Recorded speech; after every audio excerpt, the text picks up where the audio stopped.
Hello. Hello, hi. How are you?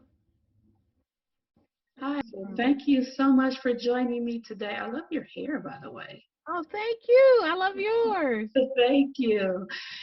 You probably know of author Angie Thomas and her mega selling, multi award winning book, The Hate You Give, published in 2017, which was also made into a critically acclaimed movie the following year.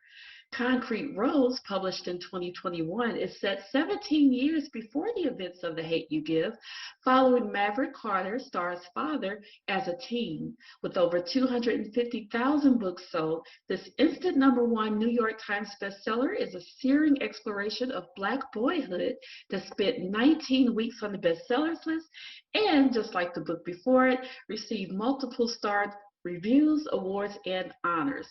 Both books are now available in paperback for the first time, and Angie joins me today to talk more about this huge milestone, as well as another one of her New York Times bestselling novels, On the Come Up, being in film production right now. Thank you so much for joining me today, Angie. Oh, thank you for having me. Now, let's talk about the Carter family. The Carter family became our family as well through The Hate You Give, both the book and the film. Were you surprised at how strongly these characters resonated with the American public? I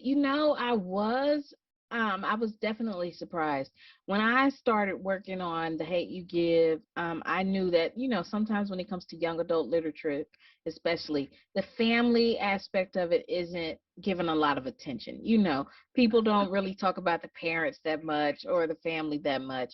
And so I wanted to write a family, though, that felt real, a family Mhm, that reflected actual families I know, mhm. and a family that we rarely get to see, even though they exist. And that's a Black family living in a neighborhood like this by choice because they want to be there and they want to make a difference. Right. And you have the mom and the dad, Yes, and your yes. kids in a private school, this and that. And these are Black families that actually exist, but people Yes. act as if they don't. So I wanted to show that. And I'm honored to know that there are so many families out there who see them and they're like, yep, that's my Mhm. family. I get that. Yes. Then I'm happy to know too that there are other people out there like, oh wow, it was nice to see this. I don't see this a lot. This Right. is not something Right. I get to see much. It's nice to Right. see a family like this. And I'm like, Yes. they exist, they're real. So Yes. that's what I wanted to really do through them. And I'm glad that it worked. Worked phenomenally, and you did such a wonderful job, not only for people to, those families to see themselves, but also for people who knew of families like that, as well. Me growing up, I was not in the exact, I didn't live in the actual neighborhood where my private school was, but my friends did. And so, we were really close friends. We're still really close friends today. And the family, even to this day, still lives in that community Mm. because of all the contributions that they have done in the past and continue to do even now. Like you said, both parents, upstanding, being that role model for all the other kids. So, and the community as well, and being that beacon. So, you were able to have people like me, who grew up with that, like you said, it's a norm to be able to say, hey, yeah, I see, that's my friend's family, as well. So, yes, it exploded and was very beneficial for a lot of people. So we definitely thank you for that. Now, tell us, what was the overall inspiration for the story behind The Hate You Give? Mhm. I first got the idea when I was in college. I was a senior in college, and I was a lot like Star, living in a neighborhood that's known for all the wrong reasons that could be called the hood, and Mm-hmm. going to a mostly white upper class private school. It was my college instead of my high school, though, and having to be two different people in two different worlds, code switching, Right, changing how I right, spoke, changing how I right. presented myself, so nobody would make assumptions about me or stereotype me. But that also meant sometimes I was silent, probably when I shouldn't have been. Like when issues of race and stuff like that came up, I was quiet, and it was more so because of self preservation, than anything. But it was hard to be quiet.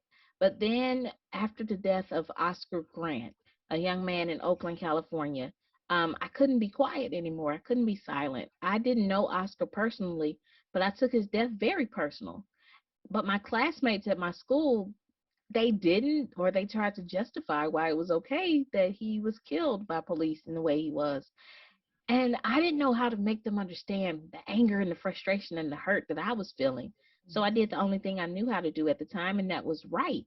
And I wrote a short story about a boy named Khalil, who was a lot like Oscar, and a girl named Star, who navigated two different worlds like I did. And that's essentially how The Hate You Give came about.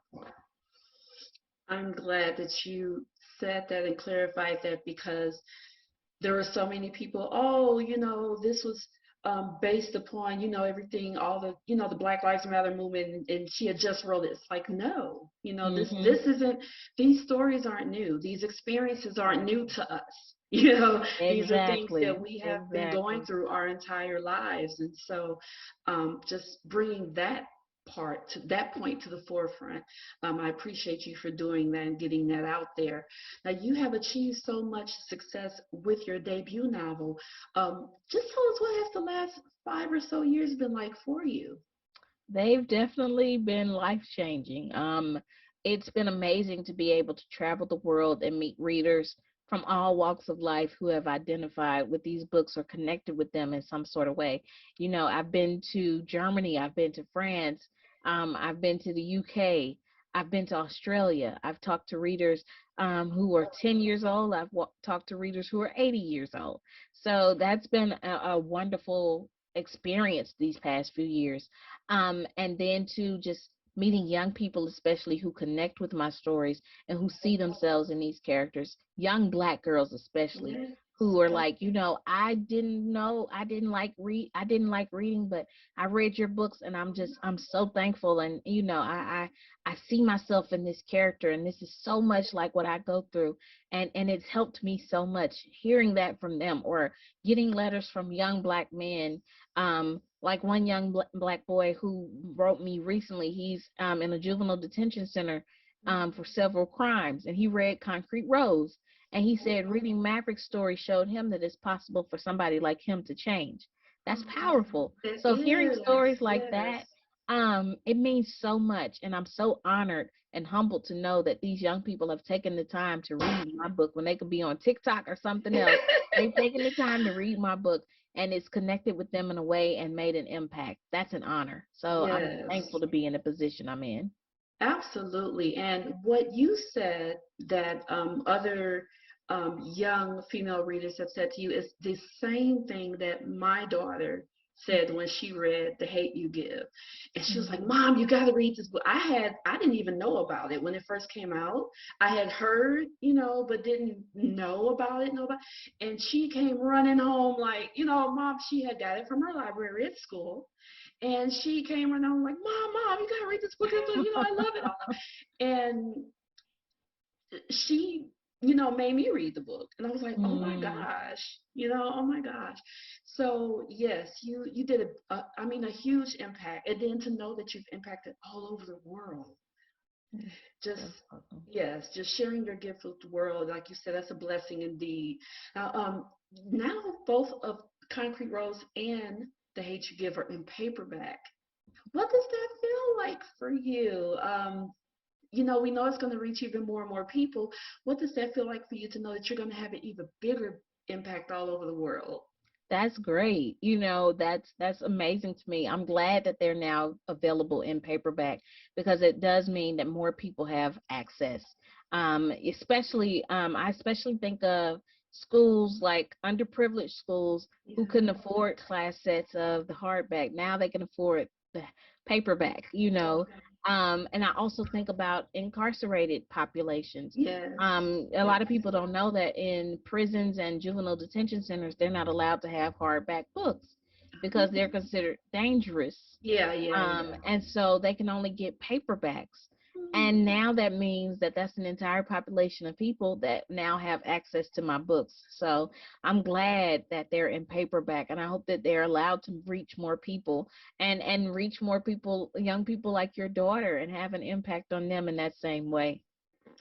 Absolutely, indeed. Now, you mentioned, why you wanted to tell the story of the Carter family in both books. Tell us how many conversations about that racism and code switching and things like that do you think were started as a result of telling the story of that family? I think, from what I've been told, quite a few, a lot of conversations and conversations with various groups of people. I've had parents who've reached out and said that after reading The Hate You Give with their children, they decided, Black parents specifically, they decided, it is time to finally have the talk. And I'm not talking about the birds or the bees. I'm talking Yeah, about talk right, about what to do if you're stopped by a police right, officer. right, right. I've had white parents who've read the book and they're like, I didn't know Black parents had to have that conversation. And it's made them have conversations with their kids about this is the world we live in, and these are the conversations other families are having to have right now. And Mhm. then I've heard from police unions who've used the book to discuss having, better community relations. I've heard from activism groups who've read the book to talk about how to inspire their young activists. Mhm. So it's a blessing to know that all types of people from all walks of life have been reading this book and having crucial conversations because of it. My faith is huge to me, and to know that God used me in that sense and used this work in that sense, even with the language at times, He still found a way to still put it into hands that it needed to be in. So I'm thankful for that. Yeah, and it needed to resonate. So, that language was needed. Now, Yes. we mentioned briefly about On the Come Up. We know you only have a few more minutes left. So, tell us a little bit more about this film development that's going on with your latest book. Yeah, On the Come Up, my second novel. We just finished filming it a few months ago here in Atlanta. It was written by Kay Oyagun.